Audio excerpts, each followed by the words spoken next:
अस्सलामुअलैकुम जी, कैसे हैं आप सब। Welcome to my channel Haniya sweet vlog.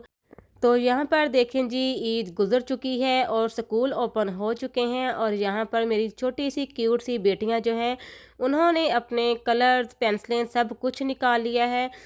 ये देखें जी, इन बच्चों के काम देखें। बाहर अरूज फातिमा अपनी चीज़ें बखेर कर बैठी हुई है और यहाँ पर देखें जी, नूर फातिमा ने क्या हाल किया है कमरे का। इसने ना एक कैबिन मतलब के संभाल लिया है सेफ अलमारी में से, कि कहती मतलब कि ना मम्मा ये एक ना पूरा खाना मेरा है, इसमें मैं ना अपनी गुड़िया की चीज़ें रखूँगी। ये देखें जी, इसने अपनी गुड़िया की वो फर्नीचर जो बनाकर इसने रखा हुआ है ना, बेड शेड जो सारा कुछ है, वो सारा कुछ निकाल कर बैठी है कि मैं अच्छे से सफाई करके फिर इसमें सेटिंग करूँगी। तो यहाँ पर अरूज फातिमा कलर्स लेकर बैठी हुई है, अपने छोटा सा जो उसका बैग है उसमें कलर कर रही है। और यहाँ पर कमरे में हानिया हानिया तो बस ना, जब भी आप देखेंगे ना तो कमरे में ही बेड के ऊपर ही बैठी होती है और सामने टीवी ओपन होता है और साथ इसके अपने साथ साथ पढ़ाई जारी होती है। यहाँ पर देखें जी, अरीबा शकील भी कहती है कि मैंने ना इधर अरूज फातिमा के पास बैठ के ही काम करना है। मैंने इसे कहा है कि हानिया के पास बैठ के काम करें, नहीं कहती मैंने भी ना बाहर अरूज फातिमा के पास बैठना है। और यहाँ पर ये देखें जी, अपने छोटे छोटे क्यूट से हाथों के साथ ना ये कॉपीज़ के ऊपर लिख रही है। अच्छा जी, पहले इसके पास ना डॉट्स वाली कॉपियाँ थी, तो डॉट्स वाली कॉपी इसकी टीचर ने हटा दी हैं, क्योंकि ना वो कह रही थी इसकी टीचर कि अब इसने सादा कॉपियाँ लेकर दें ताकि इसकी राइटिंग अच्छी हो और इसे लिखना आए। तो यहाँ पर देखें जी, बड़ा खुश हो रही है कि मुझे टीचर्स ने ना ये कॉपियाँ लेकर दे दी हैं। अच्छा, बच्चों को ये बड़ी खुशी होती है जब कॉपीज़ नहीं लेती हैं ना, पेंसिल नहीं लेती हैं, कॉपी नहीं लेती हैं। हर आए दिन इनकी पेंसिल मतलब कि ख़त्म होती है और हर दूसरे दिन मुझे ना इनको पेंसिल रेज़र शॉप लेकर देना पड़ता है। तो ये तो हर घर घर की कहानी है ना बच्चों के साथ। तो यहाँ पर देखिए, मैं ना किसी का ड्रेस मेरे पास किसी कस्टमर का था जो कि ईद से पहले का पड़ा हुआ था ना, तो उनका मैंने अब ईद गई तो अपने काम की तरफ मैं लौट आई और यहाँ पर उनके ड्रेस निकाल कर मैं उनकी सेटिंग कर रही थी कि किस तरह की इसके ऊपर डिज़ाइनिंग करूँ। ये सारी जो लेसेस मैंने लेकर रखी हुई थी, ये इस ड्रेस के ऊपर यूज़ होंगी। मतलब कि इसी ड्रेस में से ना मदर डॉटर का ड्रेस मैंने तैयार करना है और मदर डॉटर के ड्रेस के ऊपर मुख्तलिफ कलर्स की लेसेस मैंने यूज़ करनी है। एक के ऊपर मैंने ये ब्राउन कलर की लेस लगानी है और दूसरे पर शॉकिंग पिंक कलर की। यहाँ पर मैंने 2 ड्रेस कंप्लीट कर कर रखे हुए हैं किसी कस्टमर के, जो कि वो खुद ही ले जाएंगे। अब यहाँ पर जी देखिए, मैं ना आपको दिखाऊंगी यहाँ पर जो सारी चीज़ें बिखरी पड़ी, मैंने ना यहाँ से सफाई की। तो ये देखिए, मुख्तलिफ चेपीज़ के जो पीस मैं बचा बचा कर रखती हूँ ना, ये तो एक बड़ा पीस है ना चेपी का, तो ना मैं इकट्ठी ही चेपी मंगवा कर रख लेती होती हूँ, क्योंकि ज़ाहिर है काम जो मेरा है कटिंग स्टिचिंग का, तो बार बार चेपी मंगवाने से बेहतर है बंदा एक ही बार इकट्ठी ना मंगवा कर रख ले और उसमें फ़ायदा भी बहुत होता है। तो ये वाला रोल मैंने काफ़ी देर पहले का मंगवा कर रखा हुआ है और अभी तक ये ख़त्म नहीं हुआ। तो ये वाली जो मैंने आपको दिखाई थी रिवर्सिबल टेप, तो ये भी इतनी जल्दी ख़त्म होने वाली नहीं है, काफ़ी अरसा ये चलेगी।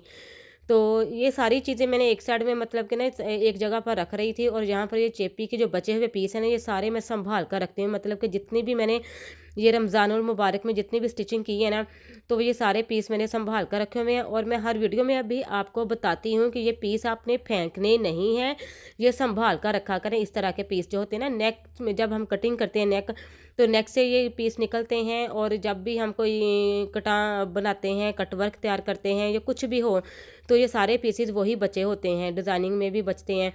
तो इनको आपने फेंकना नहीं है, इनको इस तरीके से संभाल कर रख लिया करें। और किस तरह संभालें ये भी मैं आपको बताऊंगी अभी। और ये बहुत काम आते हैं बेबी फ़्रॉक की कटिंग स्टिचिंग में। बेबी फ़्रॉक का जब हम नेक तैयार करते हैं छोटी बच्चियों का, या बड़े ड्रेसेस में कोई भी डिज़ाइनिंग करनी हो, तो ये वाले जो पीस है ना, ये काम आ जाते हैं। तो इस तरीके से मैं ना इनको कर रही थी कि इकट्ठा कि मैं इनको एक जगह पर रखूँ। अब यहाँ पर देखें, जो आपके ड्रेसेस के जो जो बैग मिलते हैं ना, मतलब कि जो रेडीमेड ड्रेस होते हैं या जो ब्रांड के ड्रेसेस होते हैं, उनके साथ इस तरह के प्लास्टिक बैग मिलते हैं, जिनके साथ ये देखें जिप भी लगी होती है, बटन भी लगे होते हैं और ये बहुत फ़ायदा देते हैं। मतलब कि ये बैग भी संभाल कर रख लिया करें। तो इसमें मैंने ये सारे चेपी के जो पीस थे ना, वो मैंने डालकर इसमें रख लिए हैं और ज़िप बंद कर दी है ताकि ये कवर रहें और ये ना इधर उधर बिखरे भी नहीं और एक ही जगह पर ये सेफ रहेंगे।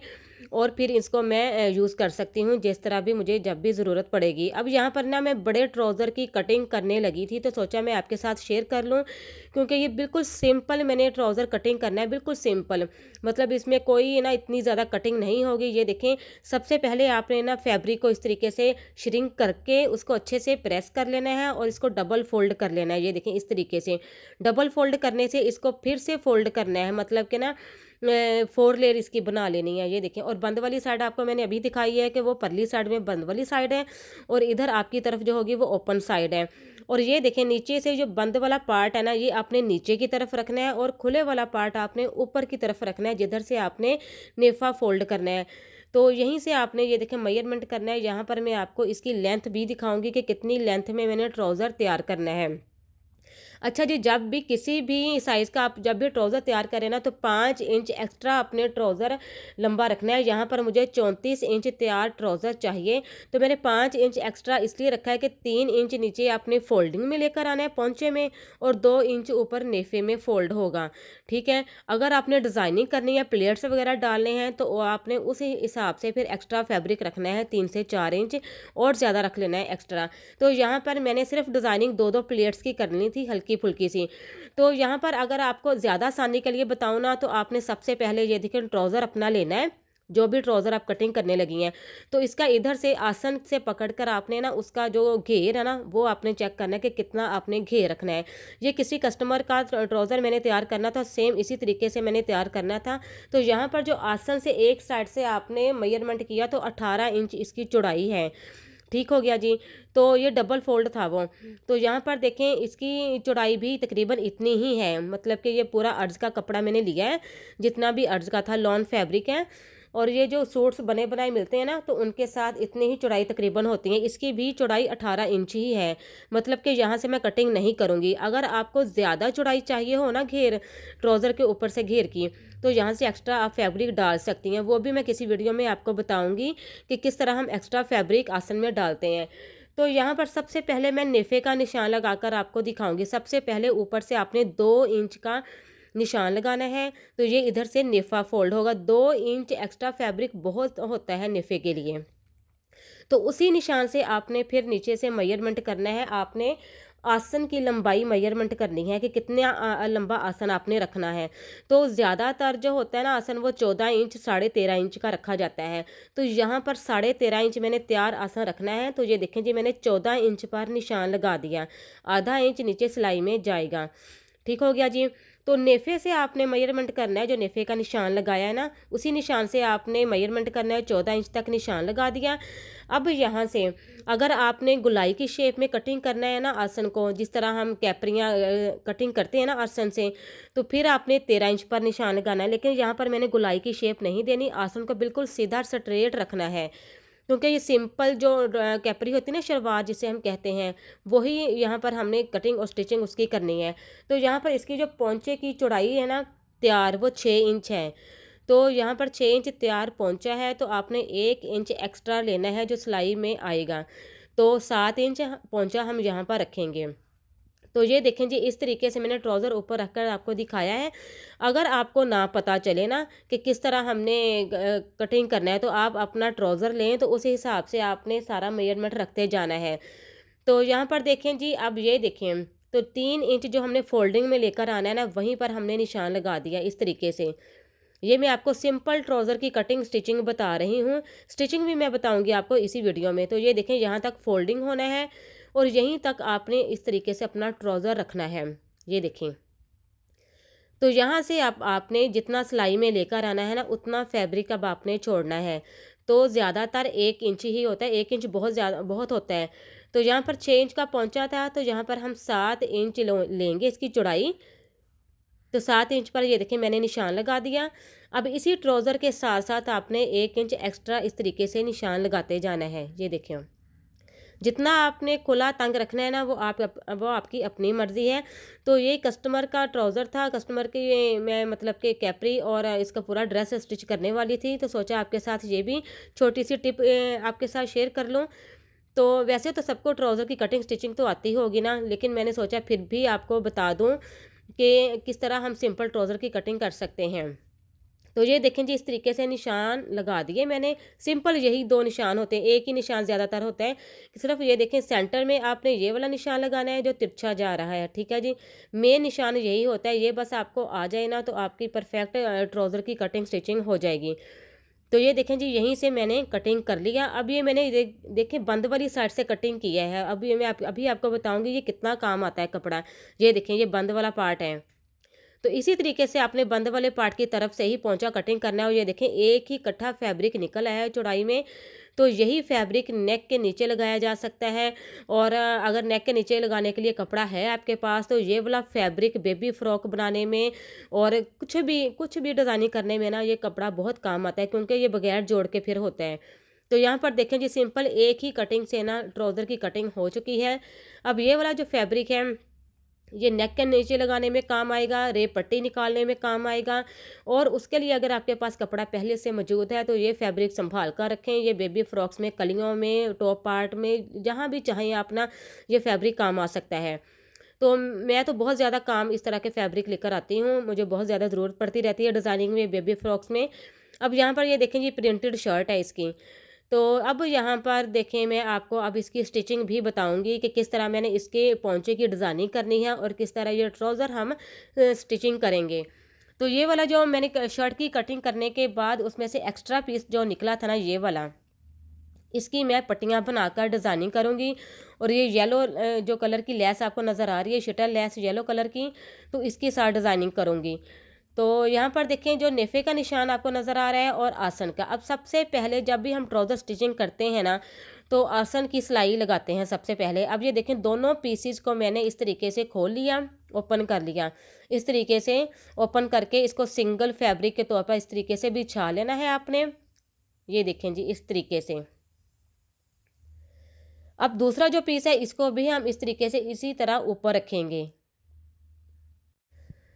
अच्छा जी, इस तरीके से हम आसन को दूसरे फैब्रिक वाले इस तरीके से आसन को मिला लेंगे। दोनों फैब्रिक को मिलाने के बाद यहाँ पर हम सीधी सिलाई लगा देंगे दोनों तरफ। ये देखें जी यहाँ भी हम आसन की सिलाई लगा देंगे। अच्छा जी, मैं बार बार बता रही हूँ आपको, ये बिल्कुल सिंपल ट्राउज़र की कटिंग है, सिंपल शलवार की कटिंग है ये देखें जी मैंने दोनों तरफ आसन की सिलाई लगा दी है।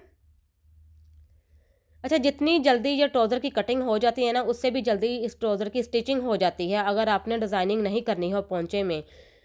तो ये देखें जी इस तरीके से अब हम आसन की दोनों सिलाइयाँ आपस में मिला देंगे। ये देखें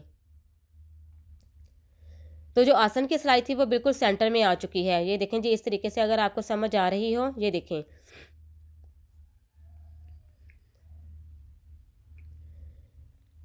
अच्छा जी, सेंटर में मैंने इसलिए गोलाई की शेप नहीं दी आसन को, क्योंकि कस्टमर को ज़्यादा मतलब के फेर वाला ना घेर वाला ये ट्राउज़र चाहिए था, खुला खुला।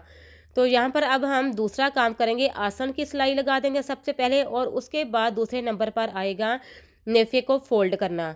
तो सबसे पहले अब हम यहाँ पर नेफे को फोल्ड करेंगे।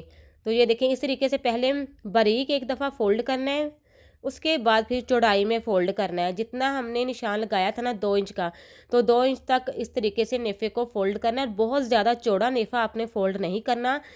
इलास्टिक जितनी हमने डालनी है ना उससे मतलब कि ना थोड़ा सा ज़्यादा रखना है। तो ये देखें जी अब यहाँ तक सिलाई लगानी है। ये देखें निशान मैं इसलिए लगा रही हूँ कि यहाँ से सिलाई स्टार्ट करेंगे और यहाँ तक लाकर ख़त्म करेंगे। सिर्फ 1 इंच का सेंटर में फासला छोड़ना है जहाँ से हमने इलास्टिक गुजारनी है। तो इस ट्राउज़र में इलास्टिक मैंने नहीं डालनी, ये इलास्टिक के बगैर ट्राउज़र तैयार होगा। कस्टमर में मतलब कि खुद उन्होंने इलास्टिक डालनी है। ये बगैर इलास्टिक वाला ट्राउज़र तैयार हो रहा है। ये देखें जी मैंने सिलाई लगा दी है, नेफे को फोल्ड कर दिया है और बिल्कुल किनारे के ऊपर ऊपर सिलाई लगानी है। और यहाँ पर आपने देखा कि सिर्फ 1 इंच का फासला छोड़ा है मैंने दरमियान में, जहाँ से हमने इलास्टिक गुजारनी है। अच्छा जी, आसन की सिलाइयाँ भी लग चुकी हैं, नेफे को भी हमने फोल्ड कर लिया है। अब यहाँ पर देखें कितना मार्क यहाँ पर रह गया है आसन का। ये देखें 14 इंच पूरा तैयार है। तो आधा इंच सिलाई में जाएगा तो 13.5 इंच तैयार आसन हमारे पास रह जाएगा। अब यहाँ पर जो हमने डिज़ाइनिंग करनी है ना पोंचे की, वो यहाँ पर हम करेंगे। अब जो 3 इंच का मैंने छोड़ा था ना नीचे से फैब्रिक फोल्डिंग के लिए, वो तो सिंपल ट्राउज़र तैयार मतलब के बगैर डिज़ाइनिंग के था। तो अगर आपने डिज़ाइनिंग करनी है तो वही 3 इंच जो फैब्रिक एक्स्ट्रा नीचे छोड़ा था वही डिज़ाइनिंग में काम आ जाएगा। अब उसके बाद क्या करना है, इस ट्राउज़र को आपने जो आपके पास सिला हुआ ट्राउज़र है ना उसको इस तरीके से ऊपर रख कर देख लें कि उसका मेजरमेंट पूरा हो रहा है। ये देखें जी इस तरीके से। तो ये एक्स्ट्रा फैब्रिक है जिसकी हम डिज़ाइनिंग में लेकर आएंगे इसको प्लेट्स डालकर। ठीक हो गया जी। अब यहाँ पर आपने गौर से देखना है इसकी डिज़ाइनिंग। अच्छा जी, बहुत हल्की फुल्की सिंपल सी डिज़ाइनिंग यहाँ पर मैं करने वाली हूँ। जिनको बिल्कुल सिंपल सा डिज़ाइन चाहिए ना ट्राउज़र का, पोंचे का, तो वो ये डिज़ाइन कॉपी कर सकती हैं। बहुत ही सिंपल, बहुत ही आसान और बहुत ही प्यारा लगने वाला ये डिज़ाइन है, लेस के साथ और पट्टी के साथ और पिन टैक्स के साथ। वैसे तो ये आम डिज़ाइन है, मतलब कि काफ़ी लोगों ने बनाया होगा, तो लेकिन आप मेरे तरीके से बनाइएगा तो बहुत ईजी लगेगा आपको। तो यहाँ पर देखें जी, सबसे पहले मैंने लेस को यहाँ पर स्टिच करना है और लेस को आपने इस तरीके से उल्टा रखना है और इसकी डिज़ाइनिंग वाला पार्ट ऊपर की तरफ लेकर आना है। और जितना आपने फोल्डिंग में फैब्रिक लेकर आना है ना, उसी के ऊपर आपने इस तरीके से लेस को रखना है। मैंने 2 इंच का फैब्रिक नीचे की तरफ छोड़ा है, जो मैंने फोल्डिंग में लेकर आना है। तो ये देखें जी, इस तरीके से लेस के किनारे के ऊपर ऊपर सिलाई लगा देंगे। उल्टी लेस रखनी है और इसकी डिज़ाइनिंग वाला पार्ट ऊपर की तरफ लेकर आना है। तो दोनों पोंचों के ऊपर इस तरीके से सबसे पहले लेस को हम स्टिच कर लेंगे।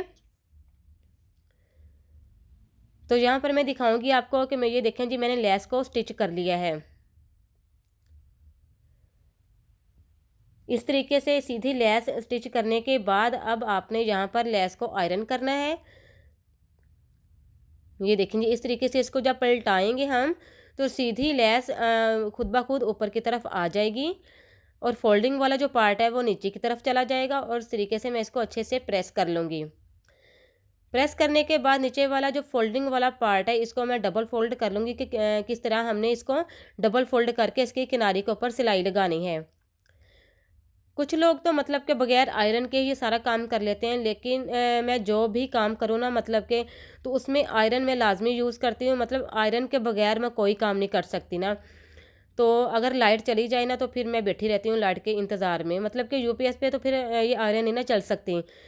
तो ये देखें जी, इस तरीके से इसको फोल्ड कर लिया है, इसको मैंने इसकी तह बिठा ली है। लेकिन यहाँ पर मैं सिलाई अभी नहीं लगाऊंगी। सिलाई लगाने से पहले यहाँ पर मैंने 2 पिन टेक्स्ट डालनी है, बिल्कुल इसके लेस के साथ साथ। ये देखें जी, इस तरीके से मैंने इस फैब्रिक को पकड़ा, बिल्कुल लेस के साथ मैंने 2 पिन टेक्स्ट डालनी है। तो ये फोल्डिंग वाला पार्ट हम बाद में फोल्ड करेंगे। अब यहाँ से इधर से मैंने इस फैब्रिक को पकड़ा, मतलब कि आधे इंच का ना मार्जिन छोड़कर, आधे इंच से 1 पॉइंट चलो ऊपर हो जाएगा, क्योंकि जो पिन टक्स मैंने डालनी है ना, उसका रुख मैंने नीचे की तरफ लेकर आना है। तो इस तरीके से मशीन का 1 पैर का मार्जिन छोड़कर उतनी प्लेट्स मैंने डालनी है, मतलब बहुत ज़्यादा बारीक पिन टक्स नहीं डालनी। ये देखें जी, इतना फासला छोड़ा है मैंने इस तरीके से। तो यहाँ पर मैं सीधी सिलाई लगा दूंगी मशीन के 1 पैर का मार्जिन छोड़कर। तो इसी तरीके से मैंने ना बिल्कुल साथ साथ 2 प्लेट्स डालनी है। तो यहाँ पर मैं आयरन पहले कर लूँगी ताकि अच्छे से नीट पिन टैक्स डल जाए यहाँ पर। वैसे तो मैंने आयरन के बगैर भी पिन टैक्स डाल लेनी थी, लेकिन यहाँ पर मैंने आपको समझाना था ना अच्छे तरीके से, इसलिए मैंने फिर ये आयरन करके इसकी तह बिठा ली और यहाँ पर फिर सीधी सिलाई लगाने में ईजी हो जाएगा। तो इसी तरीके से मैंने 2 पिन टैक्स डालनी है बिल्कुल पास पास दोनों पोंचों पर। तो ये देखें जी, मैंने 2 पिन टैक्स यहाँ पर डाल दी हैं। अब इनका रुख मैंने नीचे की तरफ करना है, इसको अच्छे से प्रेस कर लूँगी। जब भी आप पिन टैक्स डालें ना, तो आयरन करना लाजमी होता है, क्योंकि इसमें सिलाई के एक बल से आ जाते हैं, मतलब कि ना हल्का फुल्का सा झोल भी आ जाता है और वो प्रेस करने से ना बहुत नीट फिर सफाई उसकी निकल आती है।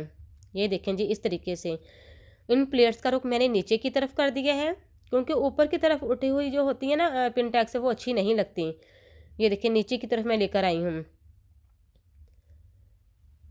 अच्छा जी, इसके साथ साथ ना आप चैनल को भी सब्सक्राइब कर लें, लाइक करें, शेयर करें। इसी तरह की मज़ीद वीडियोस देखने के लिए, मेरा व्लॉग देखने के लिए, बच्चों की एक्टिविटीज़, घर की रूटीन के अलावा मैं इस तरह की टिप्स भी आपको देती रहूँगी इंशाल्लाह। और बड़े सूटों की कटिंग स्टिचिंग में मैं बताती रहूँगी इसी चैनल में।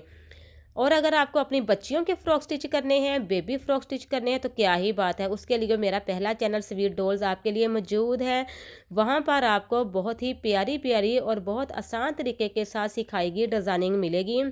ईद के लिए, पार्टी वेयर के लिए, शादी सीज़न के लिए हर तरह की डिज़ाइनिंग सिखाई गई है।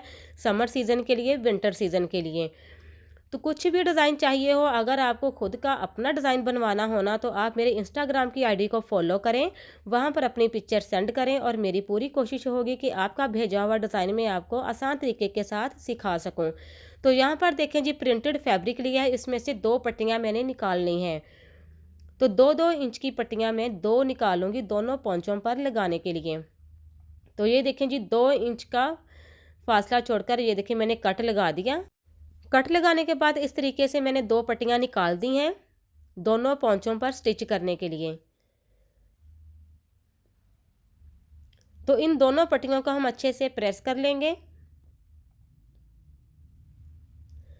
अच्छा जी, हम क्या बात कर रहे थे बेबी फ्रॉक्स की। तो मैंने बेबी फ्रॉक के ना छोटी ईद के लिए बहुत ही प्यारे प्यारे डिज़ाइन तैयार किए थे। आप लोग लाजमी मेरे चैनल का विज़िट कीजिएगा, आपको वो सारे डिज़ाइन मिल जाएंगे। अगर आपने नहीं देखे थे और नहीं ट्राई किए तो बड़ी ईद के लिए लाजमी ट्राई कीजिएगा। और आगे बड़ी ईद आ रही है तो बड़ी ईद के लिए मैं इनसे भी ज़्यादा प्यारे प्यारे न्यू डिज़ाइन लेकर आने वाली हूँ।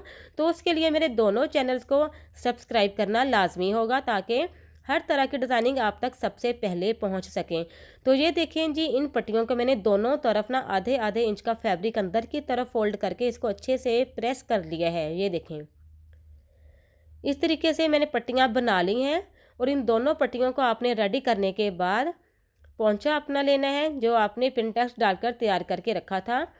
इसके ऊपर इस तरीके से पट्टी को रखना है और इन पट्टियों को भी आपने स्टिच कर लेना है ऊपर नीचे सिलाई लगाकर। पोंचे को नीचे फोल्ड करके सिलाई लगा दें। उसके बाद फिर आपने इस तरीके से पट्टियों को स्टिच कर लेना है। और पट्टियां स्टिच करने के बाद पट्टी के ऊपर भी मैंने एक पिनटेक्स डालकर फिर उसके ऊपर लेस को स्टिच करना है। तो इस तरीके से एक बॉर्डर की शेप में मैंने डिज़ाइनिंग तैयार कर लेनी है क्योंकि कस्टमर को बहुत ही सिंपल डिज़ाइनिंग चाहिए थी। अच्छा, वैसे जो कस्टमर मुझे नहीं ना कहते कि नई डिज़ाइनिंग करनी, आपकी मर्ज़ी है करें या ना करें, मैं उनकी भी लाजमी करके देती हूँ डिज़ाइनिंग। मेरी कोशिश होती है कि हर फैब्रिक के ऊपर मैं डिज़ाइनिंग कुछ ना कुछ करके दूँ ताकि कस्टमर का दिल भी खुश हो जाए। और फिर मुझसे भी नहीं रहा जाता कि मैं सिंपल किसी को ना ट्राउज़र स्टिच करके दूँ या बेबी फ्रॉक सिंपल सा स्टिच करके दूँ। मेरी कोशिश होती है कि मैं हल्की फुल्की डिज़ाइनिंग तो लाजमी होनी चाहिए ना, जिनकी डिमांड ना भी हो तो मैं उनको भी डिज़ाइन बनाकर देती हूँ। तो ये देखें जी, पोंचा तैयार हो चुका है, डिज़ाइनिंग कंप्लीट हो चुकी है और मैंने फिटिंग की सिलाई भी लगा दी है। फिटिंग की सिलाई लगाने के बाद ट्राउज़र की फाइनल लुक आप चेक करें। तो ये सिंपल ट्राउज़र की कटिंग और स्टिचिंग थी। ठीक है, अगर आपको किसी और तरीके की ट्राउज़र की कटिंग स्टिचिंग चाहिए हो तो लाजमी मुझे कमेंट्स में बताइएगा। तो यहाँ पर देखें इस पोंचे की डिज़ाइनिंग क्लोज करके मैं आपको दिखा रही हूँ ताकि आपको अच्छे से समझ आए। तो ये देखें बहुत ही प्यारा ये पोंचा लग रहा है, पहना हुआ तो बहुत ही प्यारा लगेगा। इसके साथ की प्रिंटेड आपने शर्ट देखी ना, तो उसकी भी मैं फाइनल लुक आपके साथ शेयर करूँगी। अच्छा जी, मैंने पहले भी आपको बताया था कि ये मदर डॉटर का सूट मैंने स्टिच करना है। तो जो डॉटर है ना, इनकी मतलब कि जो बेटी का मैंने ड्रेस तैयार किया उसकी शर्ट की कटिंग स्टिचिंग कंप्लीट ट्यूटोरियल के साथ मेरे पहले चैनल पर अपलोड होगी इंशाल्लाह बहुत जल्दी, नेक्स्ट वीडियो में, आजकल में ही। तो आप लोग ज़रूर देखिएगा। बहुत ही प्यारी डिज़ाइनिंग मैंने उस शर्ट की है। मतलब कि वो फ़्रॉक तैयार नहीं किया, वो कमीज़ जिसे हम कहते हैं ना शर्ट, वो तैयार की है मैंने। काफ़ी लोगों की डिमांड थी कि आप ना जो कमीज़ें होती ना उनकी भी डिज़ाइनिंग शेयर किया करें कटिंग स्टिचिंग के साथ। तो इसीलिए मैंने इस कमीज़ की भी डिज़ाइनिंग शेयर की है। तो मिलते हैं अपने नेक्स्ट व्लॉग में एक नई वीडियो के साथ। अल्लाह हाफिज़।